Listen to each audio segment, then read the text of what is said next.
Assalamu alaikum, gorgeous. Welcome back to the Rosaline Batul Show. And today I'm talking about how Allah saved my life. Yes, this is my testimony on how I have fully embraced my feminine energy after years of being in my masculinity, burnt out, hustling, always proving myself. So this is going to be quite deep. So grab a coffee, grab a tea, whatever you like drinking, get snuggled up on the sofa and listen up, girl. So a bit of a backstory. If you haven't read my ebook, Stop Being a Victim and Take Back Your Power, it's in the description box. But my childhood was very interesting. I went through sexual abuse as a child by my father, and my mother was mentally unwell and she was ill for the majority of my life. I don't ever remember my mom being healthy or being fit and or being like okay. So I'm the middle child, and I felt like a lot of the responsibility was just put on me because the middle child syndrome is like you're always ignored and like you're just made to figure things out by yourself. That was literally me. So growing up, it was just like a crazy time. We were fleeing my abusive father, and we didn't really have a home until the age of 14, till I was 14. Like, I was homeless, living out of black bin bags and like on a mattress until the age of 14. My mum tried her best, like Rahima, may Allah be pleased with her. She really did try her best to make it work for 6 children by herself, and she did a fantastic job considering what she was going through herself, her own traumas. So growing up, I was a tomboy, okay? I was a girl that would wear jog bottoms with my socks over my jog bottoms, my Reebok trainers, and my baseball cap, okay, girl? That was me. I used to walk around my neighborhood acting like a boy, getting mad at anyone that looked at me in a funny way, or anyone who tried to bully me, I would bully them back. Like, I was just angry. And this was around the age of 14. When I was younger, I was getting bullied. I was still getting bullied around the age of 14. Like, I didn't bully people, but I just had that intimidating presence, like, don't mess with me. But when I was younger, I was like getting bullied so much. I didn't have a dad, and I grew up in a predominantly South Asian community. I went to a predominantly South Asian school, and every child that I knew there had a father, except for maybe the one white. I remember there's one white child, and he was in foster care. So it was like he was getting bullied, and then I got bullied. He got bullied a lot, bless him, and I got bullied too. And another girl, actually, she got bullied too, and she didn't have a father. So it's like a running theme that these kids would bully you if you didn't have a dad. And they would always ask me, where's your father? And I was like, girl, when you find him, please let me know. Because I don't know. So I used to have like really snarky comebacks, but it was like a really depressing time for me too, because my mom was going through her stuff. She tried to like push me to just keep going. So she would always tell me to go back to school the next day. We used to rehearse comebacks on the way to school. Like, what I'm going to say to the bullies if they try me today. Like, my mom was just that she was a genius, okay, of comebacks. So that rage lived inside of me, especially because of my dad. Like, I used to think to myself, if I had a dad, I wouldn't be getting bullied. So not only did my dad do some hideous things to me, but on top of that, I was feeling this kind of like, I wanted my dad. I just wanted him to be around so that the kids would stop bullying me. At least it's something that I didn't have to deal with, on top of dealing with my mum being sick and just worrying about her dying. Like, every day I would wake up thinking, okay, I'm going to go to school, I'll come back and she dies.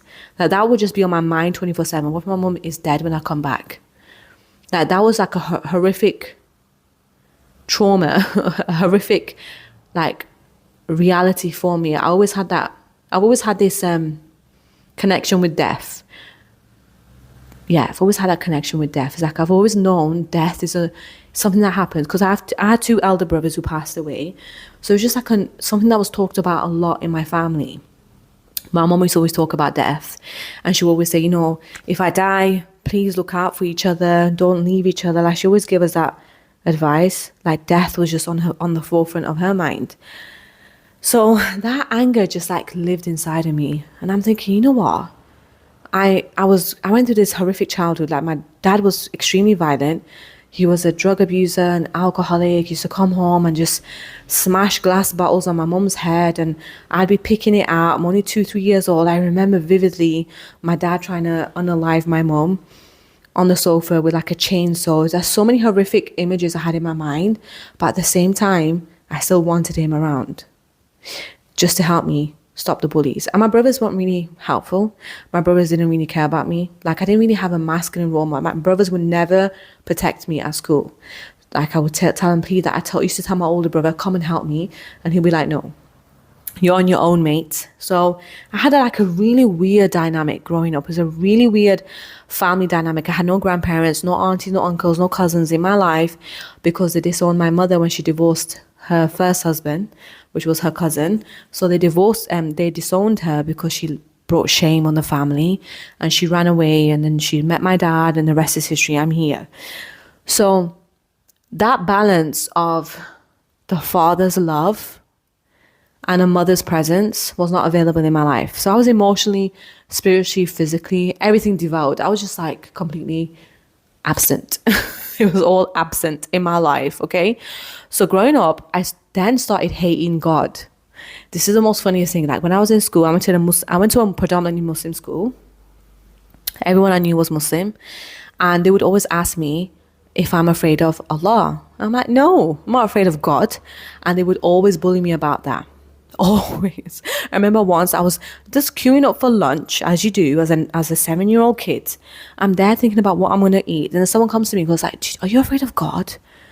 I'm like, no. They're like, oh my God. I remember the word astaghfirullah. They just go, astaghfirullah, toba astaghfar. Oh my gosh, you're not afraid of Allah. Oh my God. And I don't know what they used to call me, but I would just look at them like, so what? And then I used to believe, because my mom, she was raised a Muslim, but Shia. So they weren't really practicing the traditional religion. They were practicing a different sect of religion that really didn't tie in with the version that I follow now. And then she left Islam and she hated it. I'm telling you, my mom hated it. She used to cuss Muslims out all the time. She used to go, Muslims are oppressive. Muslim men are the worst. She's always said to me, don't get with a Muslim man. He will make your life hell. My dad was Muslim. When she met him, she had an Islamic marriage, but she never practiced, and she didn't wear the hijab, and I don't know how that worked, but clearly it was abusive. My dad was really abusive, and she was the third wife as well. So she was just saying to me, no, do not get married to a Muslim man. If you get married to a Muslim man, I will disown you. My mom did not mind me getting married to a black guy, white guy, green guy, yellow guy. She just did not want me to get married to a Muslim guy, okay? So growing up, I hated Muslims. Deep down inside, I wouldn't express it, but I just hated them because they were the biggest bullies, okay? They used to use the religion to make you feel low and bad. And I went to the mosque once because my mom was trying to find religion. We went to church. We were Jehovah's Witness. We did a bit of Hinduism as well. We used to watch Bollywood. So my mom used to do the puja. She used to do puja of the house.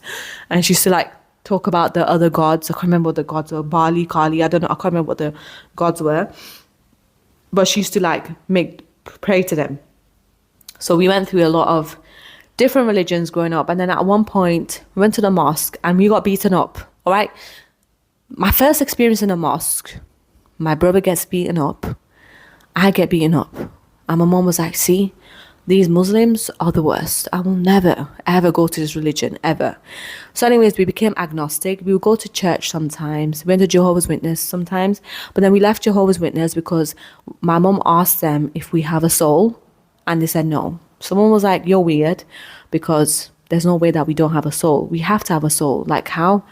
Like you're telling me Hitler is going to just die and nothing's going to happen to him for what he's done? That makes no sense. So we left that and we became agnostic. Now, during this time that I was agnostic, I just really had a lot of rage. I believed in God, but I had rage. And I didn't know how to express it.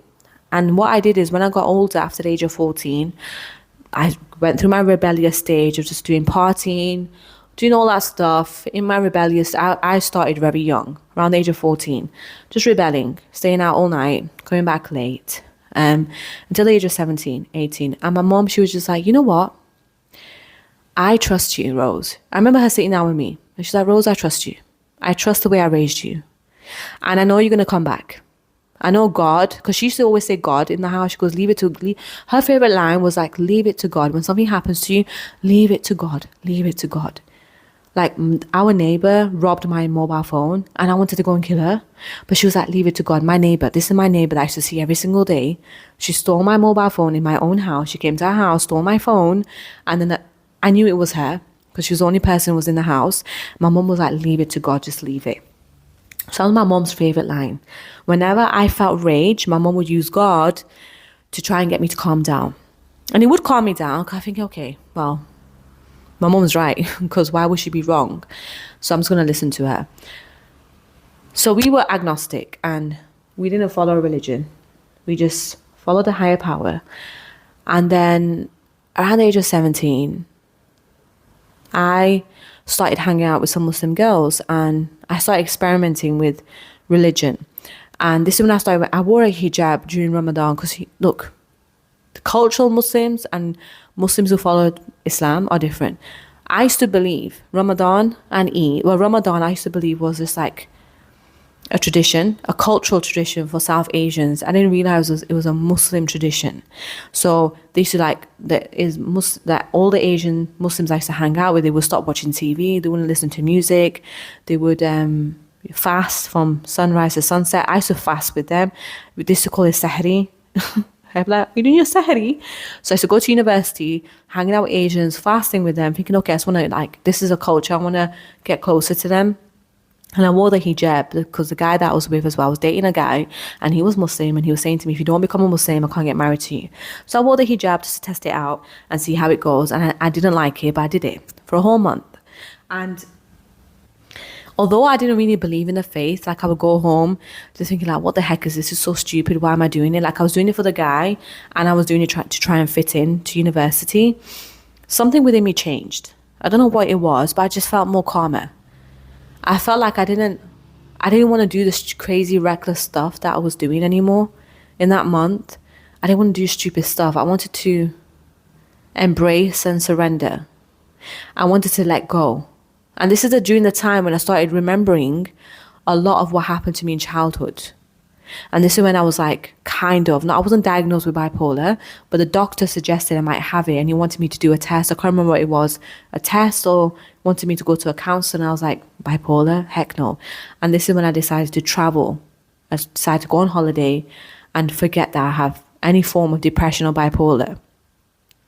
But during the time that I did fast and I wore the hijab is when I first got introduced to the concept of Allah. And fasting, although I didn't fast, let me be honest, I didn't fast. I used to smoke. So I was pretending not to eat, just like around my friends. I'm like, yeah, I'm fasting. But then really I wasn't. And it always, you know what, back then, when I read the ayah, there's an ayah in the Quran where Allah says they pretend to be with you, but then behind your backs they're laughing. I feel like Allah is talking to me. That was me. Like I'll be pretending to be fasting with these Muslim girls. But then really I wasn't. I was smoking, I was eating normally, I was going home and eating, like I wasn't really fasting. But I felt like I was mocking it. But during that time, Allah was so merciful to me. And like, oh my God, it makes me want to cry thinking how merciful Allah was to me. That even though I was mocking Islam, technically, even though I didn't know it was Islam, I thought it was a cultural thing. I didn't realize it was a religious thing, it was for Allah. Because they used to say that we're fasting to know what it feels like to be poor, to be in poverty. And so that we appreciate food and like we don't waste food, because people in Africa, they always mention Africa, people in Africa are starving. So that's the reason why they fast, so that they know what it feels like not to have food. They never mentioned Allah. They never said that, oh, we're doing this for the sake of Allah. They never mentioned any Quran or ayah or anything from the deen. They just mentioned like it's for the sake of the children in Africa. I don't know if this like, if you felt that way growing up, I don't know, but this is like the Muslims I was hanging out with. So this is how merciful Allah was to me, that even though I was mocking, technically I was mocking the religion because I was pretending to be fasting and praying. Like I did try to pray, I remember my first time I prayed when I was 17, and I prayed alongside the girls in the mosque, in the prayer area. And I can't explain what happened. I can't explain what came over me, but it was just a sense of like complete, utter peace. It was like, I I had taken a sleeping pill. You know, like when you take a relaxant and your body's just so relaxed. Because back then when I was younger, I was a very fidgety person. I could never stay still. My mom used to always say to me, "Why can't you stay still?" Like if I was if I was typing, texting on my Nokia, I would be eating as well. Like I could never just focus on one thing. And I think it's that I had ADHD, but it used to be so irritating for mom. I used to multitask to the next level. Like you will not see me sat in one place ever. So when I was praying and I was forced to just focus for like 5 minutes, a sense of calm came over me. And I think it was the first time I didn't feel anxiety. Because normally when I used to go to my lessons, to my university, to my law class, I used to feel so much anxiety walking to class. Like I used to have this overwhelming anxiety of like, what if I fall? What if I trip? What if I used to have these silly scenarios I used to play in my mind. What if I like walk into the room and I fall in front of the class? What if I bang my face in the door and I push it the wrong way? Like that used to be always my biggest ick. My biggest fear was pushing the door when I was meant to pull it. Now I'm looking back, it's so funny. But literally, I used to always think, and because I used to wear a lot of makeup, like fake eyelashes, fake hair, I used to always worry about my appearance. So that was a moment where nothing mattered anymore. And unfortunately, I didn't hang on to that feeling. Like I didn't register it in my mind. It never registered fully. It didn't fully land in my mind. But I know there was something there. And that's the moment when I connected to Allah and I thought, there must be a God. That was my first inclination that there must be a God. Like, it's not just like this man in the sky, like the Christians portray, or like someone that I have to confess my sins to, or it's someone that always wants to punish me. There must be something. I just had this feeling of a higher power. Actually, before I had this feeling, when I was 14, I was walking home from the shops. The sun was setting, and my neighbor was looking in the sky, and she was just mesmerized by the sky. I was like, "What are you looking at?" And I looked over to where she was looking at, and in the sky, I saw a waterfall. Yes, an actual waterfall in the sky. Like the water was moving, and it was between two rocks, and the sun was setting, and the sky was red, like a reddish color. But that waterfall was just a waterfall. It wasn't blue. The water was moving. I could see the water moving, shimmering. And it was like two rocks. It was like a water. I just stood there with my neighbor. She was like, "Yep, this is the second time I've seen this." I'm like, "What? You see this on a regular?" I couldn't believe my eyes. I was like, "Oh my gosh, what is this?" And then when I ran home because I was so scared. I thought, I'm seeing something. There might be an alien, because I used to believe in aliens. And I said, there must be an alien invasion about to kill us all. So let me run home. So I ran home. And I told my mom, and my mom was like, "Yeah, that's just God telling you, don't worry about those bullies. Don't worry about them. You'll be fine. God is showing you." Like my mom was trying to tell me that's a gift from God. And I still can't believe it to this day. I saw a waterfall in the sky. So that's the first time I had an encounter about God. Okay, God is real. But the second time where I fully embraced the idea was when I was 17 and I prayed. So now, around the age of 17, 18, I'm coming into my third year of university, and I get into some trouble. Oh, girl, I got into some trouble. Okay? I was hanging out with the wrong people. I failed my second year of university because I was hanging out with the wrong people. Like, really, I did sabotage myself really badly. Like, everything was going so well for me. I was the first person in my family to go to university. I was doing really well in my first year, and suddenly, all of a sudden, I sabotaged myself. Don't know why, but I felt like I had to sabotage myself. Secondly, I didn't really want to study law. I just did it because my friends were doing it. That's probably the reason why. And thirdly, because I was dating this boy, and he was so abusive, and he was just so horrible. So I was always depressed and sad. So now, coming up to the third year of my university, I'm in summer. I'm not at university. I'm isolated in my home because I'm literally getting death threats from these people. And that was the time when I prayed to God. I remember praying to God. I actually fasted because it was Ramadan as well in that summer. I swear it was Ramadan. And I had a friend who I was talking to. She was a bit older than me, and she was Muslim, and she was telling me just fast. I'm like, okay, cool, let me just fast. So I fasted and I prayed to God, and I was applying to move out of my hometown and go to another university to finish my law degree. So I kept praying to God. I actually prayed like a Muslim. I prayed. I just did the actions. I didn't know what to say.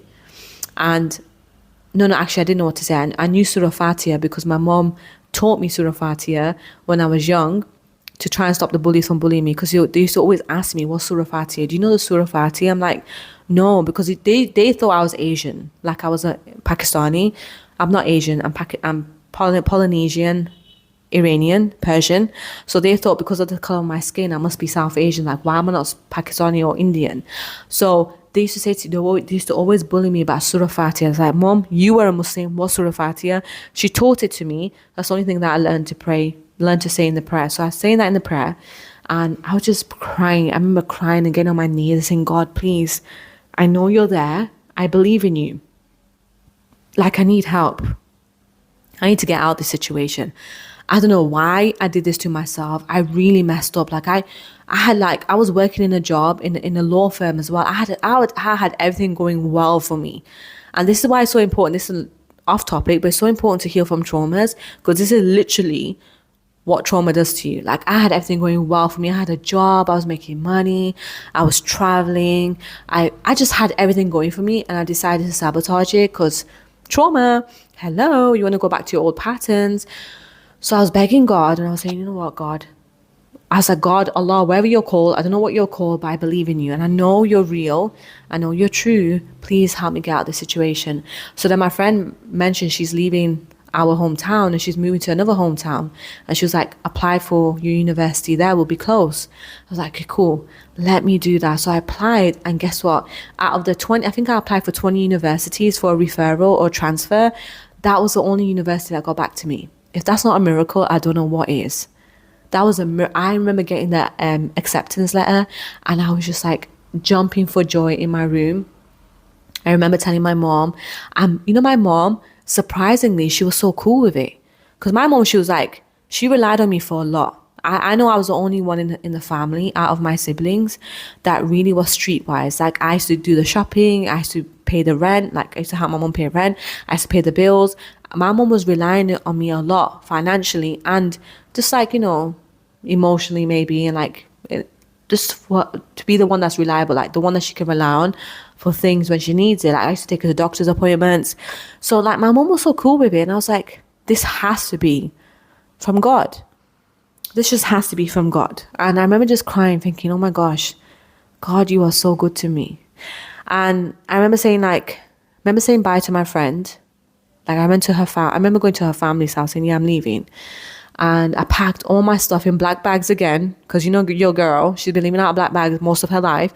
Packed all my stuff in black bags, put it in the back of my brother's car, and I begged him to take me. I paid him, actually. I was like, you know what, I'm going to pay you petrol money. Just take me to this university. So he drove me all the way. It was 4 hours away, drove me all the way there.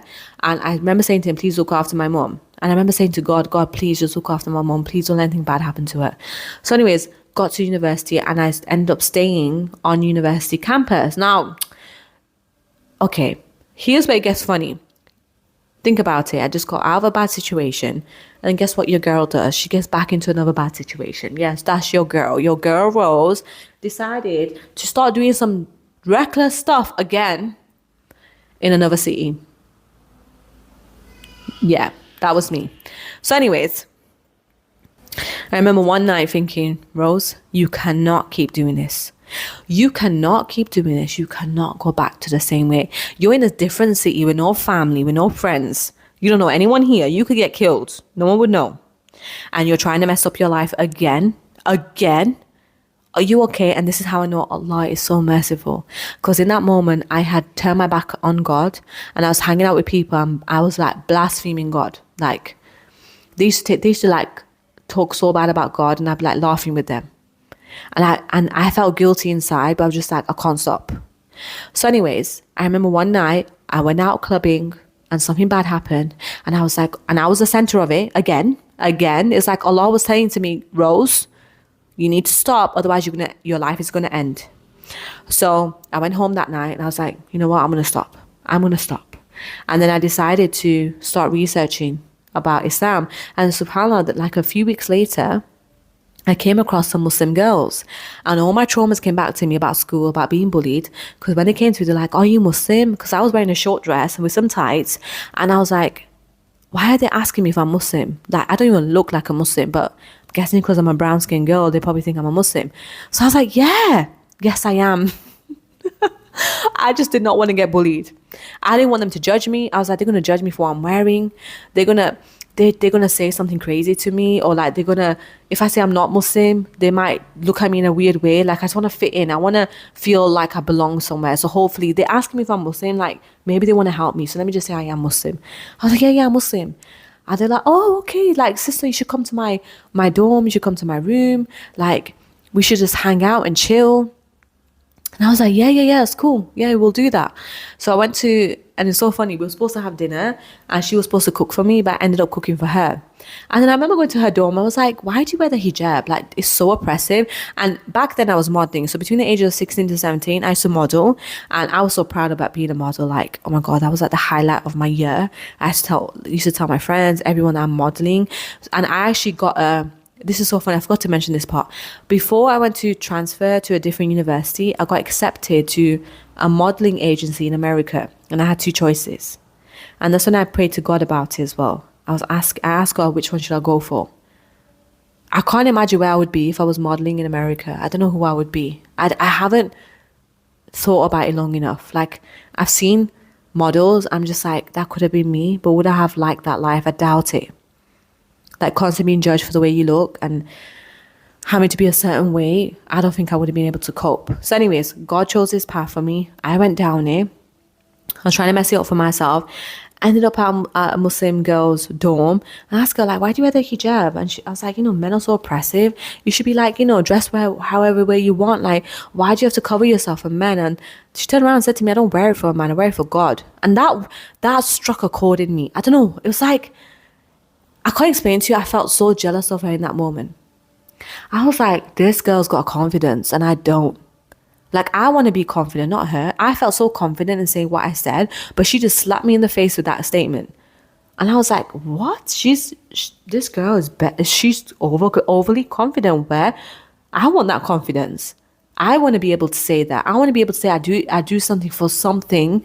I want to have that power. Like, the way she said it was so powerful. I was like, no, I need what she's on. Whatever crack she's taking, I need it. And she handed me the Quran. She goes, yeah, it's in this ayah. I was like, and I read it and I was like, huh?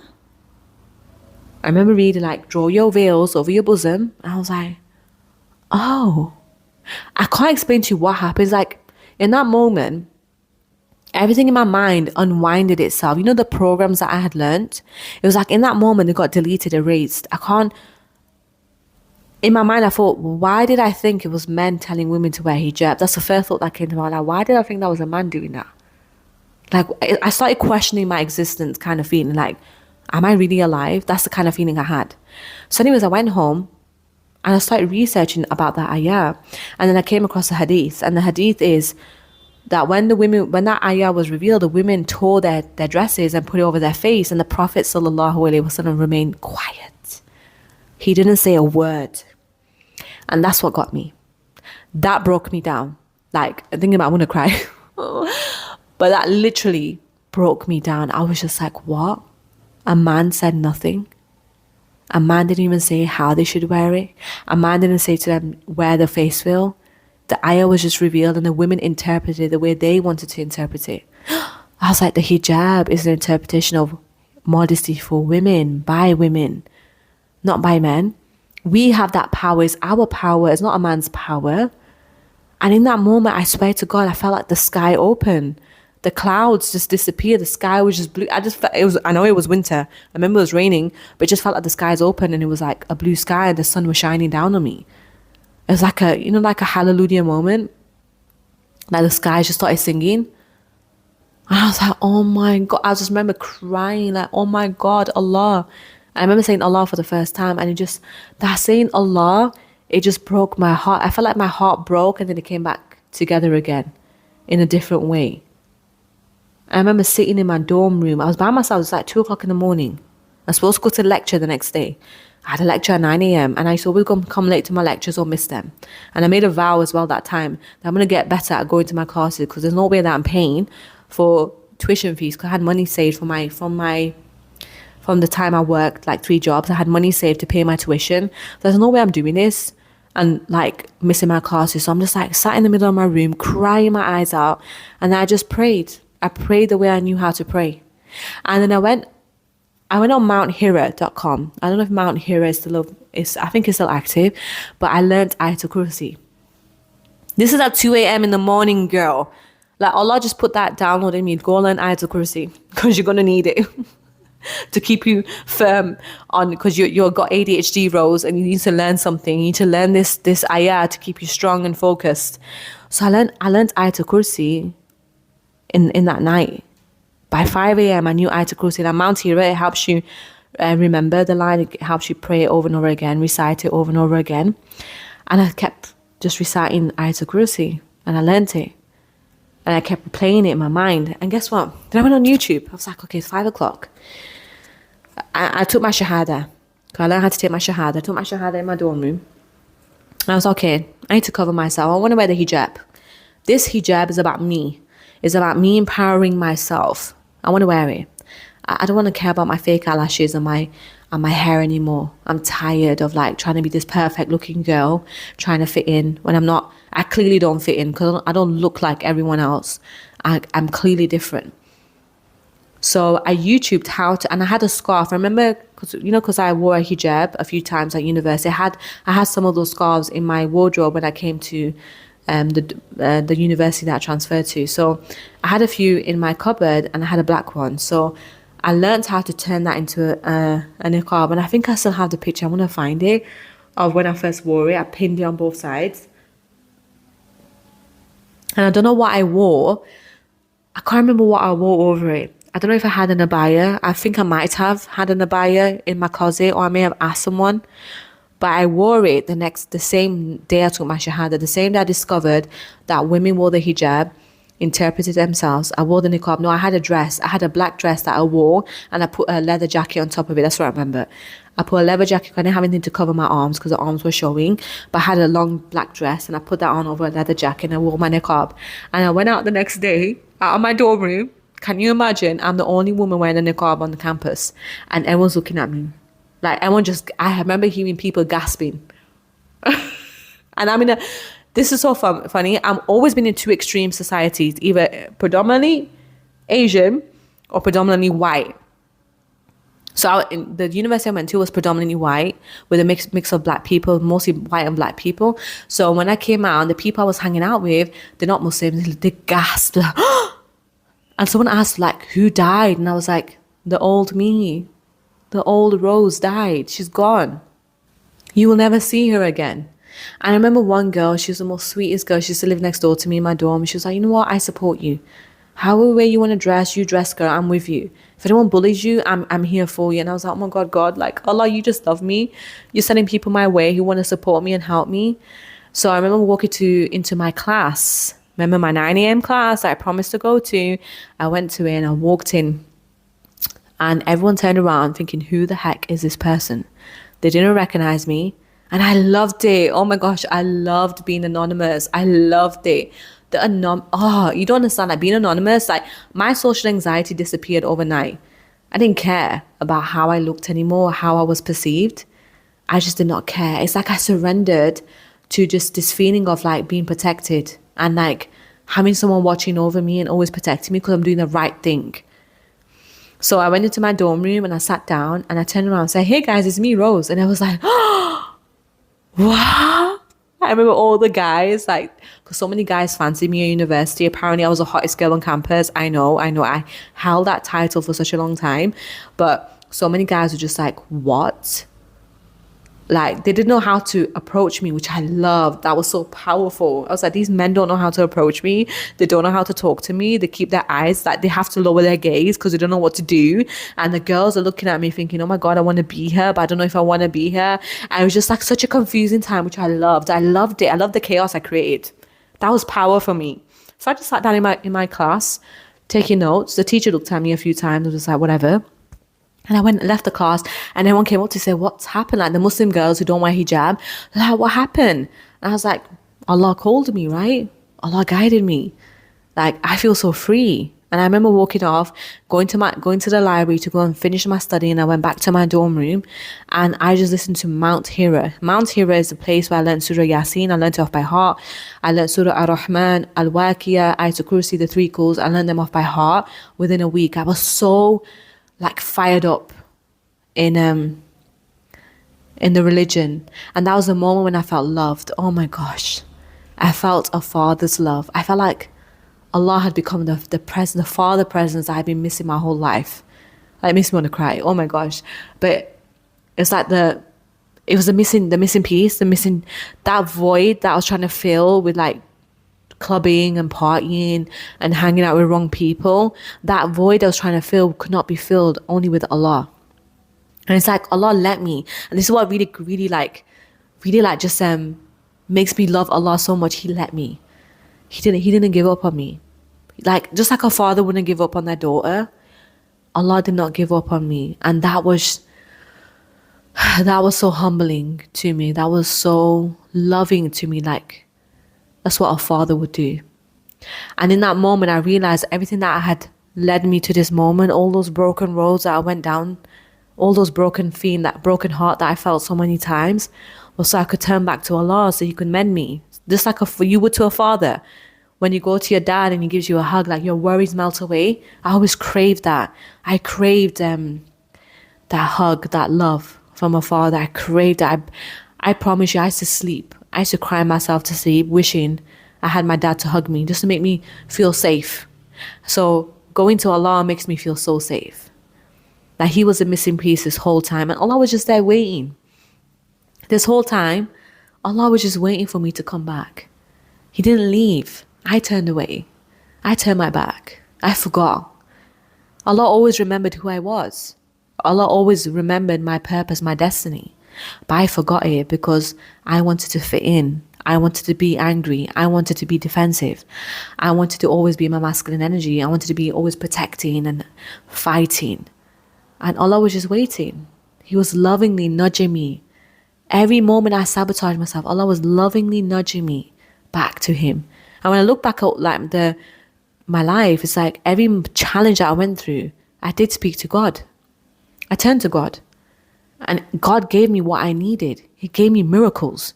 He helped me leave a whole town that I was raised in because I got into trouble, and helped me move to a different town with so much ease. That transition was so easy. I always had a job. I always had money in my account. I was rich from the age of 16. I've always had money. I've never been without money since the age of 16. I went to college. I went to university. I put my mind through difficulties. Like I studied law, and I passed. And it's like Allah was always like nudging me, and like just like a father does. You're not going to father, despite what the child does, the father will always want the best for the child. And even though I was going through some hardship, that was the best thing for me to turn back to Allah, to remember Him. It's like Allah was saying, Rose, remember me. I'm here. I'm going to make you feel safe. And every time when I pray to Allah, I feel like that little girl. Like, I'm like my kids, when they come to me, they were saying, thank you. Thank you. Like my son, he always says, like, all my kids actually, they always say, every time I put them food, they always say, thank you, mommy. Thank you. Every single one of my children, all 5 kids, like even my daughter, she's 1 now, and she's starting to do it as well. But every time I put them food or like give them something like sweets or ice cream when we go out, every single one of them will say, thank you, mommy. And I have to say, you're welcome. Every single one. All 5 of them. So you can imagine for 5 minutes, everyone saying, thank you. I mean, you're welcome. Thank you. You're welcome. But it's in this energy. It's that energy that I turn to Allah in. I just want to impress Him. I want to always say thank you to Him. Everything that He gives me, I'm so thank you, Allah. It's like I feel like a little girl, and I'm just like in awe of Allah. Just like my daughter, when I see my youngest, my 1-year-old, when I see how she's with her dad, the way she looks up at him because he's tall and she's very small, and she's just like always smiling, and she's just happy to be around him. That's how I feel when I pray to Allah. And that's what's really helped me come out of my masculine energy, just having that deep connection with Allah. And it's gotten stronger over the years. In the beginning, it's always been strong. Like I had that zeal from day one. It was like the missing piece. But over the years, it's gotten so much more intimate. I've been able to get more vulnerable with Allah. And like, I've been able to speak to him like he's my best friend. Like, I just talk to him throughout the whole day and it melts my worries away. Like, whenever I have worries about when I was a single mother and I was worrying about money, I never really had to worry about money because Allah always had my back. When I used to speak to say, Allah, you know what? You know how I'm feeling right now. I don't know what to do. Allah, you know, I'm going to go to the shop right now. I don't know if I'm going to have enough money to buy what I need to buy. So like, you know, thank you for all the money you've given me. I always, when I pray to Allah, I hardly like beg him for anything from the dunya, from the world. I just thank him for everything he's given me. Like, I even thank him for my dreams. When I dream of having a private jet, private plane, millions flowing through my account, I just say thank you Allah for my private island, for my private jet. I feel like that little girl who's just daydreaming with her friend. You know, when you're a kid and you start thinking, when I'm older, I'm going to have this big pony and I'm going to have a big house and I'm going to have a beautiful dress. Like, you talking like that. That's how I talk to Allah, from this place of like complete imagination. And it's such a beautiful relationship, such a deep connection. It's that missing masculinity, that masculine structure that I've always wanted my whole life. And I feel, and I know, it's not just I feel, I know that's